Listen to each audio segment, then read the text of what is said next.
خواب کے اندر ابلیس کو دیکھنا، شیطان کو دیکھنا، خواب کے اندر اگر ابلیس آئے تو اس کی تعبیریں کیا ہوں گی؟ آپ سماعت فرمائیں۔ اگر کوئی شخص خواب کے اندر یہ دیکھے کہ اس نے ابلیس کے ساتھ لڑائی کی اور لڑائی میں ابلیس پر غالب آ گیا، ابلیس مغلوب ہو گیا، ابلیس ہار گیا، تو اس کی تعبیر یہ ہے کہ صاحب خواب کا میلان خیر، بھلائی اور نیکی کی طرف ہوگا، اور اگر ابلیس غالب آ گیا تو صاحب خواب کا میلان برائی، فتنہ اور شر کی طرف ہوگا۔ اور اگر کوئی شخص خواب کے اندر یہ دیکھے کہ ابلیس اس کے ساتھ باتیں کرتا ہے تو اس کی تعبیر یہ ہے کہ اس کو وہ سیدھے راستے اور اطاعت سے روکے گا۔ اور اگر کوئی شخص خواب کے اندر یہ دیکھے کہ ابلیس اس شخص کو کوئی نصیحت کر رہا ہے اور صاحب خواب کو وہ نصیحت اچھی لگ رہی ہے، بھلی لگ رہی ہے، تو اس کی تعبیر یہ ہے کہ اس شخص کے مال و جان میں نقصان ہوگا۔ اور اگر کوئی شخص خواب کے اندر یہ دیکھے کہ ابلیس نے اس کا ہاتھ پکڑا اور پکڑ کر کہیں لے جانے لگا تو اتنے میں وہ شخص لا حول ولا قوت الا باللہ العلی العظیم یہ پڑھتا ہے تو اس کی تعبیر یہ ہے کہ وہ شخص گناہ میں پڑے گا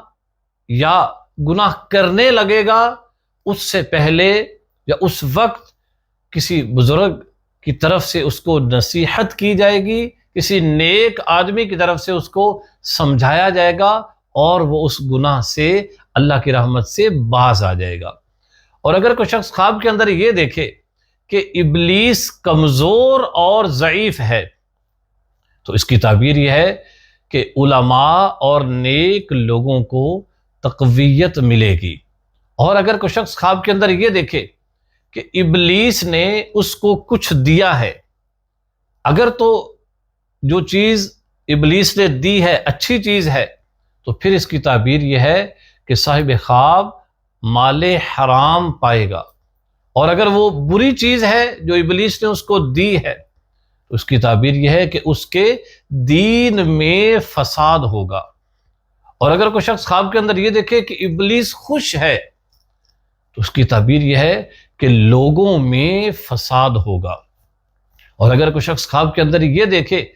کہ وہ تلوار لے کے ابلیس کو مارنا چاہتا ہے لیکن ابلیس بھاگ گیا ہے تو اللہ پاک کی رحمت سے صاحب خواب کو بڑا منصب ملے گا، بڑا مقام ملے گا اور وہ لوگوں میں انصاف قائم کرے گا۔ اور اگر کوئی شخص خواب کے اندر یہ دیکھے کہ اس نے ابلیس کو مارا ہے